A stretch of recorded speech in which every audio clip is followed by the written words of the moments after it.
नमस्कार मित्रांनो, आजच्या या नवीन व्हिडिओमध्ये तुमचं सगळ्यांचं स्वागत आहे. मित्रांनो, तुम्ही तुमचा बँक बॅलन्स तुमच्या व्हॉट्सॲप मेसेजेसपेक्षा जास्त वेळा चेक करता का? किंवा कदाचित तुम्ही अशा प्रकारचे व्यक्ती असू शकता ज्याच्या Amazonच्या बास्केटमध्ये खूप साऱ्या वस्तू आहेत, पण फक्त बजेटच्या काळजीमुळे तुम्ही त्या बाय करू शकत नाही. आणि हे जर खरं असेल तर कदाचित तुम्ही एक अंडरकव्हर फायनान्शियल गुरु असू शकता. तुम्हाला या गोष्टींची टेस्ट घ्यायची आहे का?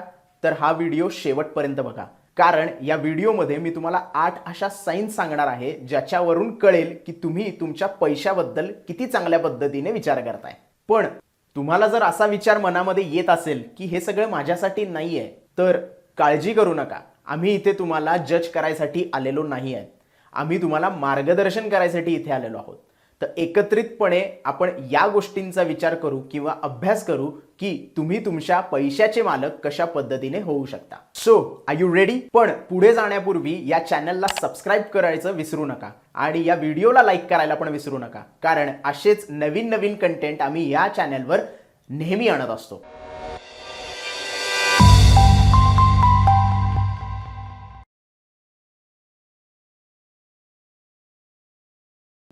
मित्रांनो, चला तर मग आपल्या पहिल्या साईनकडे वळूया आणि त्याच्याबद्दल थोडंसं जाणून घेऊया. मित्रांनो, तुम्ही कधी डेस्टिनेशन शिवाय गाडी चालवायचा प्रयत्न केलाय का? असं जर तुम्ही केलं तर तुम्ही कुठेही पोहोचू शकणार नाहीत, फक्त गोल गोल फिरत राहाल, बरोबर ना? कारण तुमच्याकडे कुठलं डेस्टिनेशनच नाहीये. मॅनेजिंग मनी विदाउट प्लॅन हे असंच काही आहे. आपल्याला याच्यामध्ये पैसे आपण किती जास्त कमवू शकतो हे जाणून घेण्यापेक्षा आपण कष्टाने कमवलेले पैसे कशा पद्धतीने व्यवस्थित वापरू शकतो किंवा त्याचा रोडमॅप कसा तयार करू शकतो याच्याबद्दलचा आहे. बरं, मला एक गोष्ट सांगा की तुमचे फायनान्शियल गोल्स क्लिअर आहेत का? जसं की तुम्हाला नवीन घरासाठी सेव्हिंग करायची आहे, तुम्हाला ड्रीम कार बाय करायची आहे किंवा तुम्हाला गोव्याची ट्रिप प्लॅन करायची आहे. आणि या सगळ्यासाठी तुमच्याकडे एक व्यवस्थित बजेट आहे का जे या तुमच्या गोल्सला पूर्ण करू शकेल? तुमचं उत्तर जर हो असेल तर तुमची स्वतःची पाठ आत्ताच थपथपावा, कारण तुम्ही योग्य मार्गावर आहात.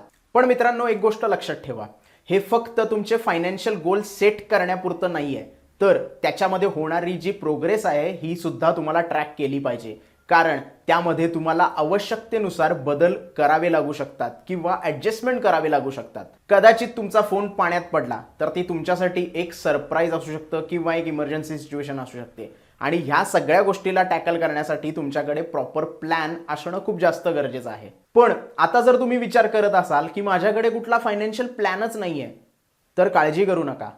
सुरुवात करणं गरजेचं आहे. ती कधी करतोय हे गरजेचं नाहीये, कारण it's never too late to start your journey. तुम्हाला काहीही जास्त मोठं रॉकेट सायन्स करायचं नाहीये. सगळ्यात पहिल्यांदा तुमचे फायनान्शियल गोल्स क्लिअर करा. त्याच्यानंतर तुम्ही एक बजेट तयार करा जे तुम्हाला या गोल्स पर्यंत पोहोचवू शकेल आणि तुमची जी काय होणारी प्रगती आहे ती ट्रॅक करत जावा.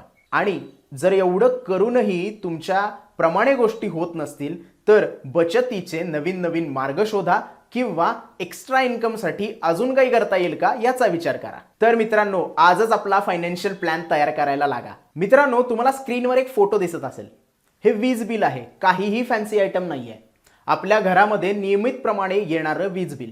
पण आपण हे वीज बिल कधी आणि कशा पद्धतीने भरतो या गोष्टी आपल्याला आपल्या मनी स्किलबद्दल बऱ्याच काही सांगून जातात. आणि यावरूनच आपला दुसरा साईन जो आहे तो आपल्या समोर येतो, तो म्हणजे तुम्ही तुमची बिलं वेळेवर भरा. आता या रामचंच उदाहरण घ्या ना. हा राम आहे.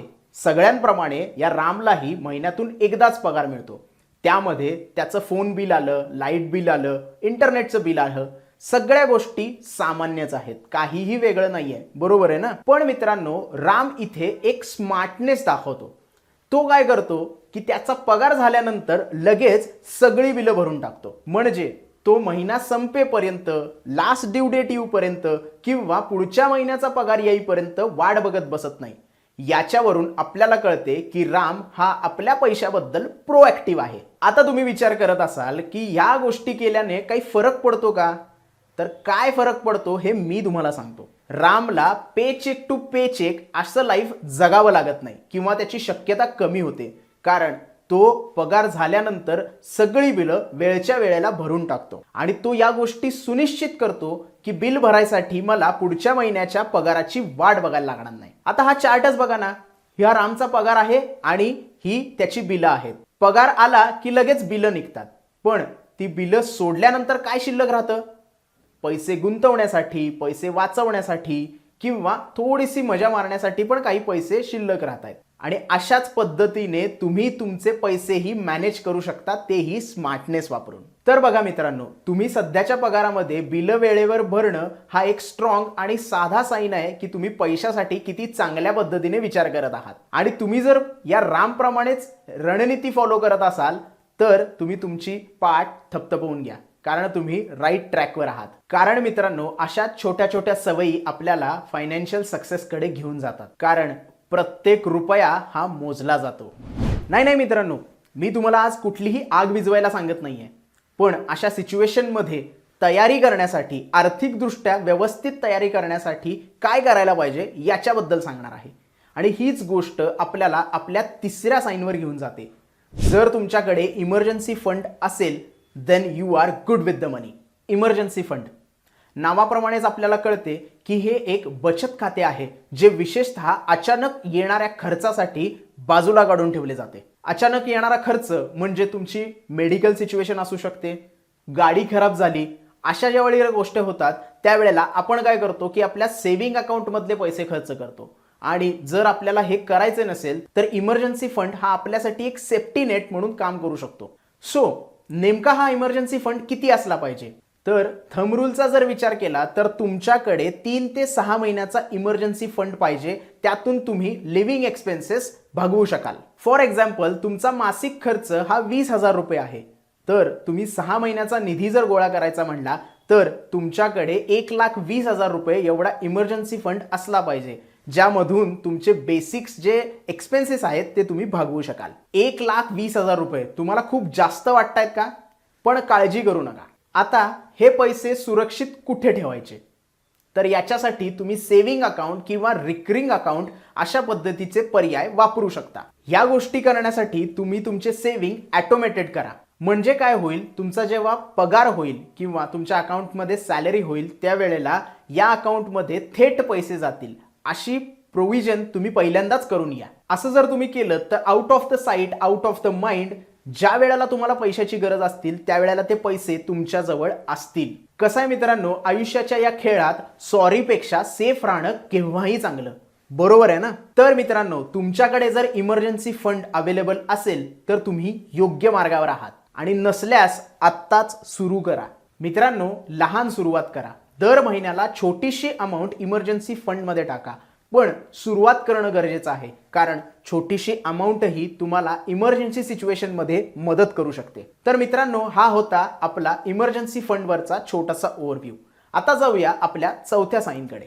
मित्रांनो, आपला चौथा साईन काय असणार आहे याच्याबद्दल थोडासा अंदाज लावा. हे तुमच्या भविष्याबद्दल आहे आणि तुमचा अंदाज बरोबर आहे. आपण बोलणार आहोत तुमच्या रिटायरमेंटच्या सेव्हिंग बद्दल. मित्रांनो, ही पिगी बँक बघा. आता अशी कल्पना करा की ही पिगी बँक म्हणजे तुमचा रिटायरमेंट फंड आहे. तुम्ही पैसे जोडत राहा आणि मोठं झाल्यानंतर बिंगो, तुमच्याकडे एक मोठा खजिना असेल. रिटायरमेंट प्लॅनिंग अशाच पद्धतीने वर्कआउट होतं. रिटायरमेंट प्लॅनिंग करण्याची पहिली पायरी म्हणजे तुम्ही तुमचे गोल सेट केले पाहिजेत. तुम्ही जेव्हा काम करायचं बंद करता तेव्हा तुमचं जीवन आरामात जगण्यासाठी तुम्हाला किती रुपयांची गरज आहे हे जाणून घेणं खूप जास्त गरजेचं आहे. दुसरी पायरी म्हणजे तुम्ही तुमचे सेव्हिंग्स डायव्हर्सिफाय केले पाहिजेत. याच्यासाठी आपल्याकडे वेगवेगळे इन्शुरन्स प्लॅन अवेलेबल आहेत किंवा रिटायरमेंट प्लॅनही अवेलेबल आहेत. सगळ्यात पहिल्यांदा म्हणजे आपल्याकडे वेगवेगळ्या पद्धतीचे इन्शुरन्स बेस्ड प्लॅन अवेलेबल आहेत. याच्यामध्ये वैयक्तिक पेन्शन योजना तुम्ही इन्शुरन्स कंपनीकडून बाय करू शकता. त्या तुम्हाला मृत्यूनंतर किंवा सेवानिवृत्तीनंतरही लाभ मिळवून देतील. त्यानंतर आपल्याकडे एम्प्लॉयमेंट बेस्ड रिटायरमेंट प्लॅन पण अवेलेबल आहेत. EPF किंवा एम्प्लॉईज प्रॉव्हिडंट फंड. तुम्ही जर नोकरी करत असाल तर कदाचित तुमच्या कंपनीकडे ही गोष्ट असेल. तिथे तुम्ही आणि तुमची कंपनी दोघेही तुमच्या या फंडमध्ये कॉन्ट्रीब्युशन करू शकता. नंतर आहे पब्लिक प्रॉव्हिडंट फंड किंवा त्याला आपण PPF म्हणूनही ओळखतो. ही एक सरकारी योजना आहे ज्याच्यामध्ये तुम्हाला अंडर 80C टॅक्स बेनिफिट मिळू शकतात वार्षिक 1.5 लाखापर्यंतच्या गुंतवणुकीवर. नंतर आहे नॅशनल पेन्शन स्कीम.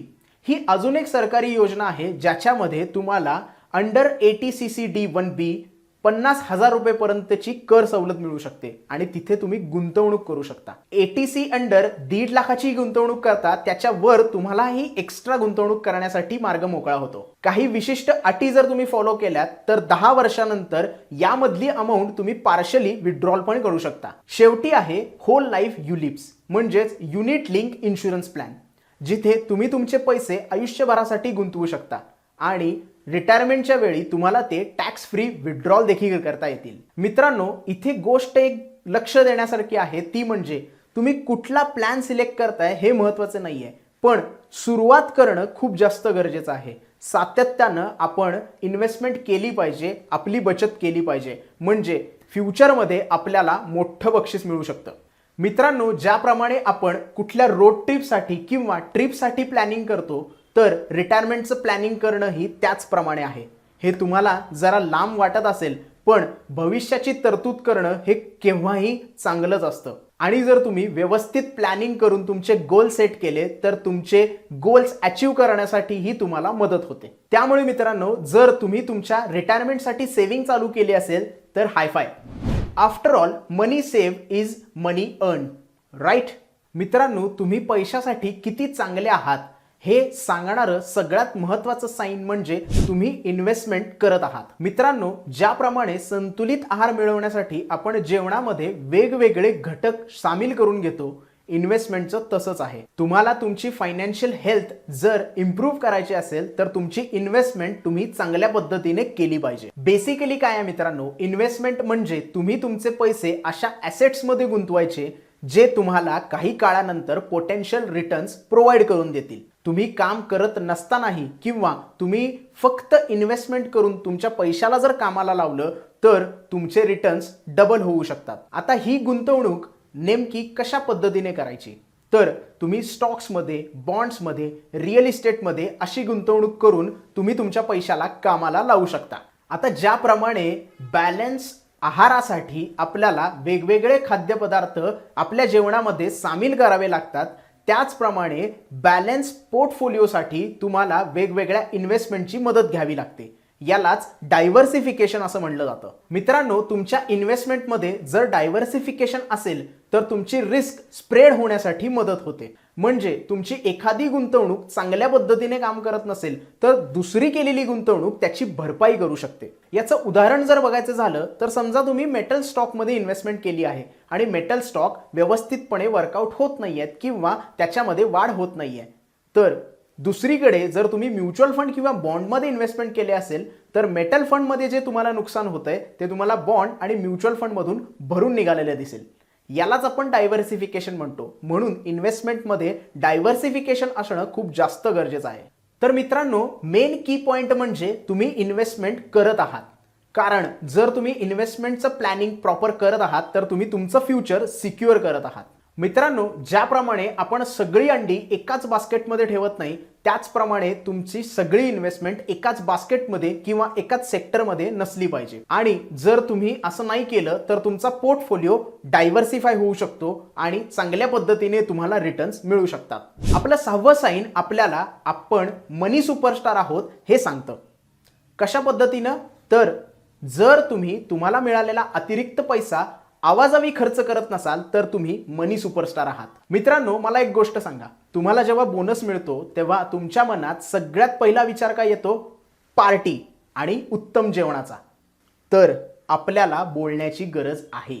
मला माहिती आहे की इथे पार्टी करायला सगळ्यांना आवडतं, चांगली बिर्याणी खायला सगळ्यांना आवडतं, पण here is the little secret. तुम्हाला मिळालेला बोनस हा फक्त खर्च करण्यासाठी नाहीये, तर तुमच्या कष्टाच्या कमाईचे ते पैसे आहेत.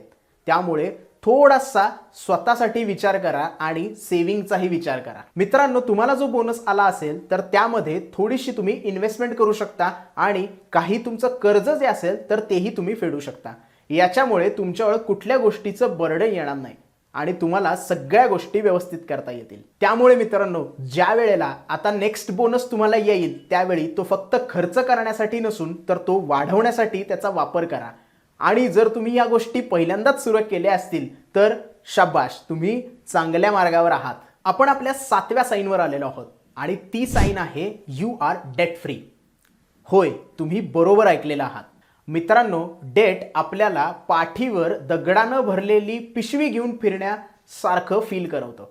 याच्यामुळे तणाव निर्माण होतो आणि तुम्हाला फ्रीली जगता येत नाही. मित्रांनो, आता अशी कल्पना करा की ही जड दगडाने भरलेली बॅकपॅक तुम्ही तुमच्या पाठीवरनं बाहेर काढतात. आहा, रिलीफच ना. जेव्हा तुम्ही कर्जमुक्त होता तेव्हा असंच रिलीफ वाटतं तुम्हाला. मित्रांनो, कर्ज कुठलंही असो, क्रेडिट कार्ड बिल असो, होम लोन असो, एज्युकेशन लोन असो, ते फेडणं म्हणजेच बचत करणं. आणि मित्रांनो, जेव्हा तुम्ही असं करता त्यावेळेला तुमच्याकडे इन्व्हेस्टमेंटसाठी आणि इतर महत्त्वाच्या गोष्टींवर खर्च करण्यासाठी पुरेसे पैसे अवेलेबल असतात. मित्रांनो, अद्यापही तुम्ही डेट फ्री झाला नसाल तर काळजी करू नका. कर्जमुक्तीच्या योजनेत सामील व्हा आणि नवीन कर्ज घेण्यापासून वाचा आणि एका वेळी एकच पाऊल टाका.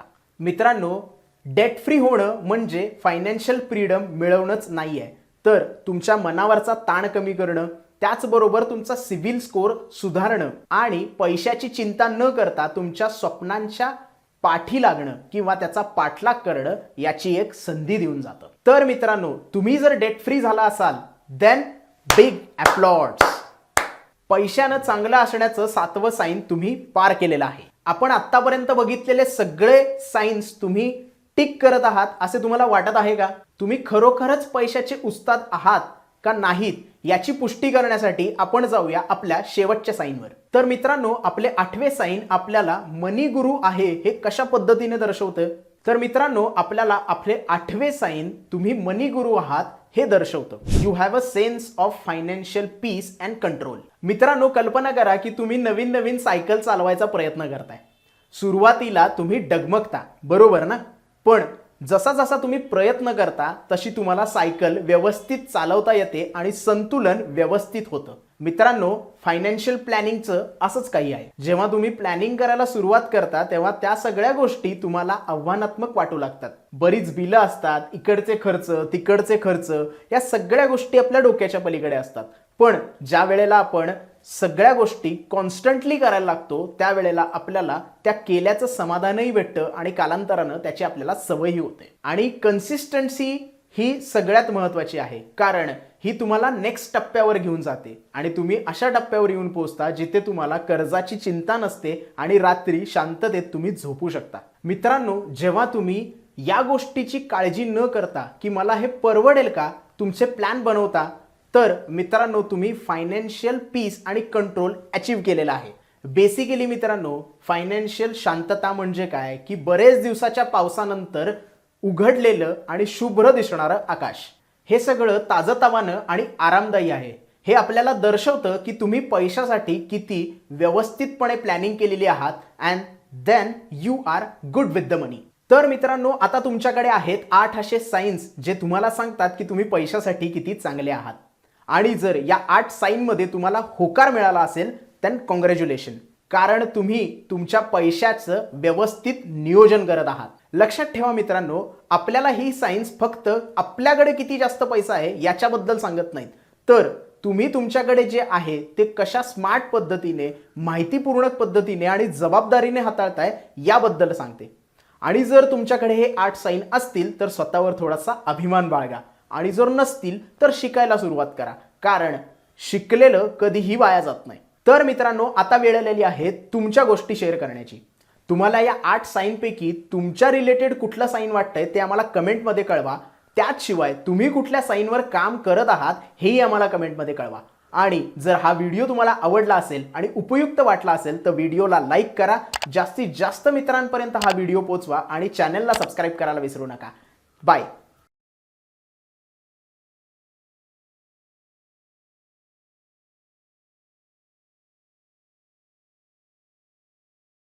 Investment in securities market are subject to market risks. Read all the related documents carefully before investing. Please read the risk disclosure documents carefully before investing in equity shares, derivatives, mutual fund, and or other instruments traded on the stock exchanges.